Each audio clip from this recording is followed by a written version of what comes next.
ہماری آپ کے پاس ہے، جو حضرات بھی ان محاضرات کی روشنی میں کچھ سوالات کرنا چاہتے ہیں تو تمام محاضرین گرامی یہاں تشریف فرما ہے۔ السلام علیکم۔ حضرت مولانا عمر صاحب ندوی دعوت برکاتہ سے ایک سوال ہے کہ جیسا کہ آپ نے تفصیل کے ساتھ میں روشنی ڈالی، ہمارے اور برادران وطن کے درمیان جو مشترکہ افکار اور کامن ویلیوز پائے جاتے ہیں مختلف شعبہ ہیں زندگی میں، تو جب ہم زمینی سطح پر کام کو شروع کریں تو کس کو ہم ترجیح دیں، اور یا توحید سے اس پر شروعات کی جائے، یا عبادات سے، یا رسالت و آخرت سے، یا اخلاقیات سے، عملی اقدام کس طرح کیا جائے، اس کو ترجیح دی جائے؟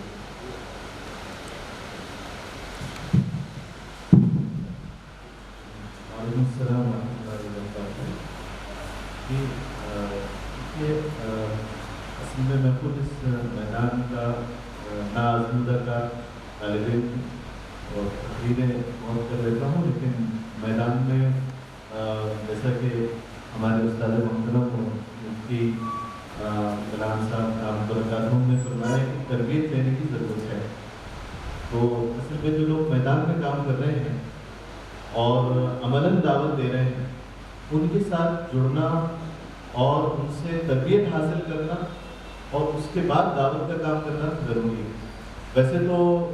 ہر وقت اور ہر موقع پر جہاں جس سے ملاقات ہو ہم اپنی بات کر سکتے ہیں، لیکن موقع محل کے لحاظ سے بات کی جائے، جہاں جو موقع ہو وہ بات کی جائے۔ آخرت کی بات بھی ہو سکتی ہے، توحید کی، اخلاقیات، اور بنیادی چیز تو توحید ہے ہی، لیکن موقع محل اور مخاطب کی حالت اور اس کی سطح کو سمجھ کر بات کرنا زیادہ ہوتا ہے۔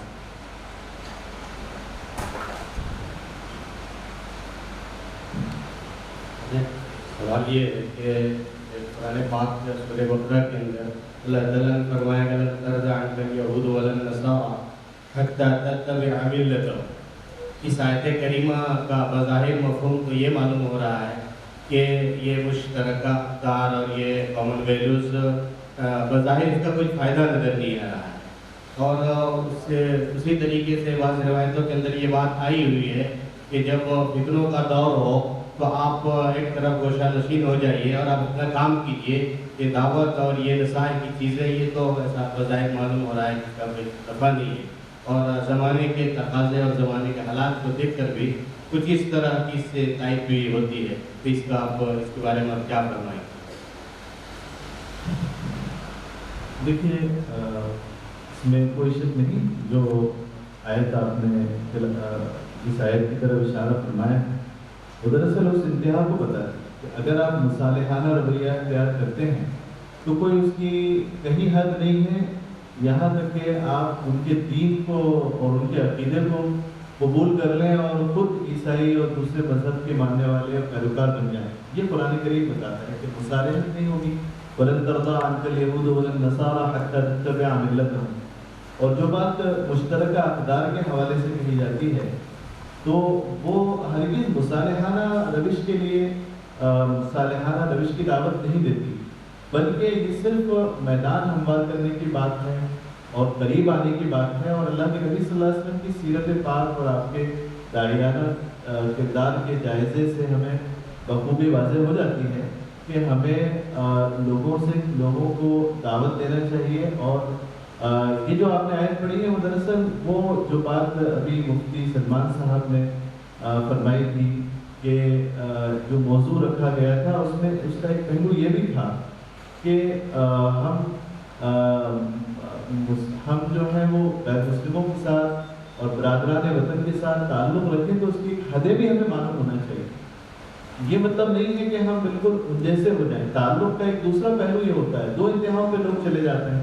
ایک تو یہ ہے کہ وہ بالکل ہی اپنے جیسا کہ مولانا نے فرمایا کیپسول میں بند رہتے ہیں، بالکل اپنی حدوں کے اندر سکڑے سمٹے رہتے ہیں، کسی سے نہیں ملتے۔ اور دوسری انتہا یہ ہوتی ہے کہ اتنے گھل مل جاتے ہیں کہ ہمیں اپنی وہ حدیں نہیں پتہ، ہم انہی کی طرح ہو کر رہ جاتے ہیں۔ شرک و مشرکانہ اور جو ان کی روایات ہیں ان میں ہم رواداری کے نام پر وہ سب کچھ کرنے لگتے ہیں جو ہمارے ہاں جو ہمارے شرک تصور کیا جاتا ہے، حرام تصور کیا جاتا ہے، تو ان حدوں کو پامال نہیں ہونے دینا چاہیے، تعلق رکھا جائے لیکن داعیانہ مزاج کے ساتھ، داعیانہ اپنی داعیانہ سوچ کے ساتھ رکھا جائے۔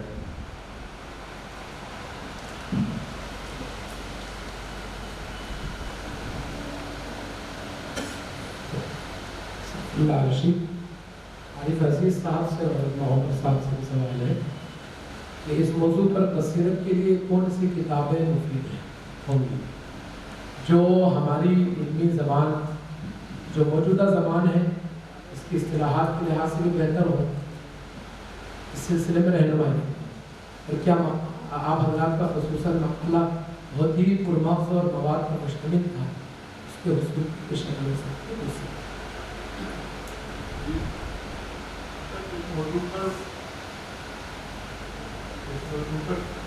کتابوں کا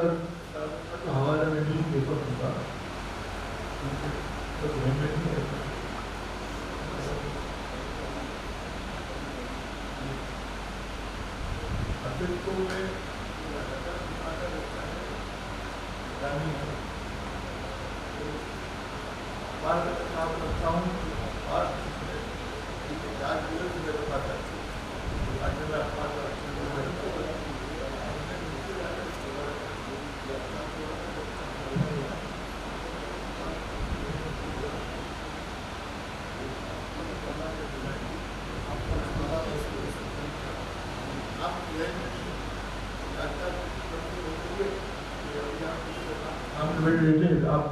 آپ پوچھے تو بتانے تب تک ہوگی، کیونکہ کتابیں ہے بھی ان کا نام نہیں بتا سکتا۔ یہ وہ ہو گئی کہ ہمارے کے ساتھ ایک کمزوری آ گئی تھی، تو یہ بات ہے۔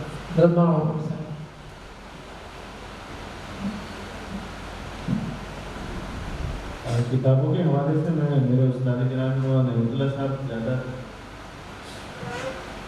وہ ایک تو تمدن اسلامی ہے اور دوسرا جو تاریخ اسلام ہے، جس میں یعنی پوری تاریخ اسلام کی 2 جلدیں ایسی ہیں جس میں تمام چیزیں مل سکتی ہیں، اور انشاءاللہ تعالیٰ خود مولانا علی میں ساتھ کی یہ کتاب ہے، انسانی دنیا پر مسلمانوں کا کے عروج زوال کا تھا۔ اس کتاب کا اگر آپ مطالعہ کریں گے تو وہ ایک انسائکلوپیڈیا ہے انشاءاللہ۔ اس میں مذاہب کے بارے میں بھی بہت کچھ جسے بتایا گیا ہے، اور ارکان اربعہ بھی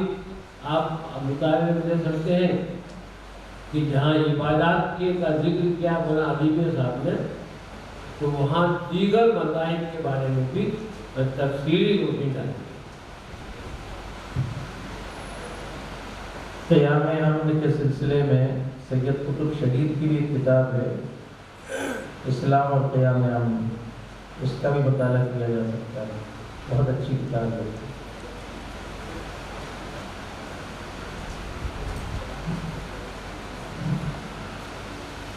مولانا عمر صاحب نے جو تجزیاتی مواد جو پیش کیا ہے، یہ کیا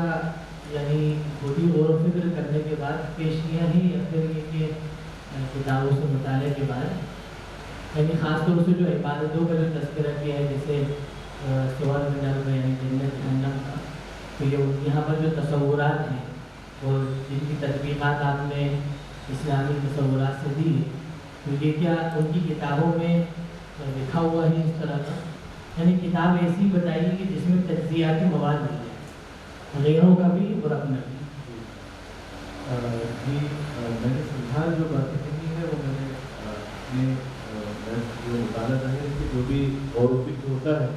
وہ ظاہر ہے کہ مطالعے کا نتیجہ ہوتا ہے یا اپنے اساتذہ کی تعلیم و تربیت کا ثمرہ ہوتا ہے، تو اتنے سالوں سے پڑھتے پڑھتے کچھ چیزیں ذہن میں رہ جاتی ہیں، بہت ساری چیزیں ذہن سے فراموش اور اوجھل ہو جاتی ہیں۔ تو یہ باتیں تو میں نے اپنے ذہن میں ترتیب دی تھی، اس ترتیب کے ساتھ کوئی کسی کتاب کا میں نے براہ راست مطالعہ نہیں کیا، لیکن جو تقابل ادیان پر جو کتابیں ہیں جیسے مصر کے بہت بڑے دکتور احمد شلبی میں آپ کو بتا دوں گا، وہ ان کی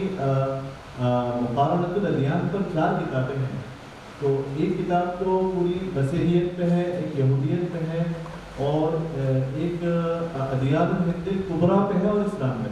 تو ادیان الہند الکبریٰ جو ہے، کیونکہ میں لیبیا میں پڑھتا تھا تو وہاں پہ مقارنۃ الادیان جو ہے ایک باقاعدہ موضوع تھا جو پڑھایا جاتا تھا. تو اس میں یہ جو کتاب ہے ادیان الہند الکبریٰ، یہ بہت زبردست کتاب ہے، اور اس کے اندر یہاں ہندوستانی کتابوں کے حوالے سے باتیں کافی بیان کی گئی ہیں، ان کے جو لٹریچر ہے ہندوازم کا. اور اس کے علاوہ اس معاملے میں علامہ ابو ریحان البیرونی جو سب سے بڑے محقق ہیں، سب سے بڑے عالم دین اور محقق ہیں، جنہوں نے ہندوستان کا تعارف عرب دنیا کو، اسلامی دنیا کو کرایا. وہ ہندوستان میں آئے اور ہندوستان میں انہوں نے رہ کر یہاں پنڈتوں کی، پجاریوں کی خدمت کر کے یہاں سنسکرت زبان سیکھی، یہاں کے مذاہب کا، یہاں کی کتابوں کا، یہاں مذہبی تصورات، روایات کا بہت گہرائی کے ساتھ مطالعہ کر کے اور کتابیں لکھی. علامہ ابو ریحان البیرونی کی جو کتاب ہے اس میں بھی آپ کو، اور جتنے باقی ہندوستان کے تعلق سے جو کچھ لکھا گیا ہے بعد میں، اس کا جو مصدر ہے، وہ ترجمہ ہے وہ علامہ ابو ریحان البیرونی.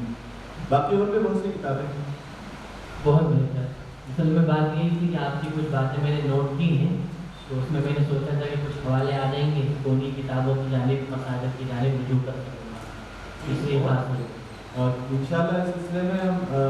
اور مزید گفتگو کر سکتے ہیں، کیونکہ یہ جو موضوع تھا یہ بہت اہم اور زندہ موضوع ہے. یہ تو ہم لوگوں کے لیے بہت بنیادی چیزیں ہمیں یہ معلوم ہونا چاہیے کہ ہندوستان کی جو مذاہب ہیں، خاص طور سے ویداس وغیرہ، ان میں ان کے جو حوالے ہیں وہ حوالے ہمیں یاد کر لینا چاہیے. ان کے سنسکرت کے اشلوک یاد کرنا چاہیے. یہ ان کے، جیسے ہم اپنی قرآن کریم کی آیات کو یاد کر کے، احادیث نبویہ کو یاد کر کے ترجمہ کرتے ہیں تو اس کا جو اثر ہوتا ہے، ان کو بیان قرآن کی آیت پڑھ کے ترجمہ کرنے کا جو اثر ہوتا ہے وہ صرف ترجمانی کرنے سے اور اپنی زبان سے نہیں ہوتا. تو ہم اپنے مدعو حضرات، اپنے برادران وطن سے جب بات کریں تو ان کی اپنی زبان کے، کم سے کم ہندی زبان میں جو ان کے اشلوک ہیں ان کو یاد کر کے چھوٹے چھوٹے، اور وہ ہم بیان کریں. تو ایسے بہت سارا لٹریچر الحمدللہ تیار ہے، اور انشاءاللہ ہمارے ڈاکٹر ارحم صاحب اس پر وہ بھی بہت اچھا کام کرتے ہیں. انہوں نے حوالوں کو یکجا کر کے رکھا ہوا ہے. آپ اس سے رجوع کریں گے تو ان کے پاس وہ حوالے باقاعدہ، ان کے پاس اصل کتابوں کا بھی انہوں نے خرید کے ایک ذخیرہ جمع کیا ہوا ہے اسی موضوع کے اوپر، اور ان پہ انہوں نے مارک کر کے اور اسے ہائی لائٹ کر کے ان حوالوں کو رکھا ہوا ہے. تو ہم ان سے بھی انشاءاللہ رابطہ کر کے اور ان کو یاد کر سکتے ہیں. یہ آپ نے بہت اچھی بات کہی اور یہ آپ کی دلچسپی کی میں داد دیتا ہوں. یہ ہمارے سامعین میں سے ہر ایک کا دلچسپی کا موضوع ہونا فرض ہے اس وقت، کہ ہمیں معلوم ہو کہ ہم جن لوگوں کے بیچ میں رہ رہے ہیں، جن کے درمیان میں رہ رہے ہیں، ان کی مذہبی کتابیں کیا کہتی ہیں اور کیا وہ مواد ہمیں مل سکتا ہے جن کی بنیاد پر ہم برادران وطن سے بات کریں، گفتگو کریں تو انہیں بھی اچھا لگے گا. اگر ہم اپنی بات کرتے رہیں گے، ان کی مذہبی کتابوں کا حوالہ نہیں دیں گے تو وہ کبھی ہم سے متاثر نہیں ہوں گے. جزاکم اللہ.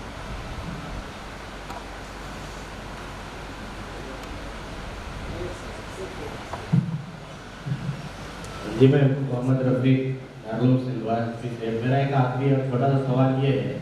بلکہ سوال کی بجائے اگر اس کو میں رائے کہوں تو زیادہ بہتر ہو، کہ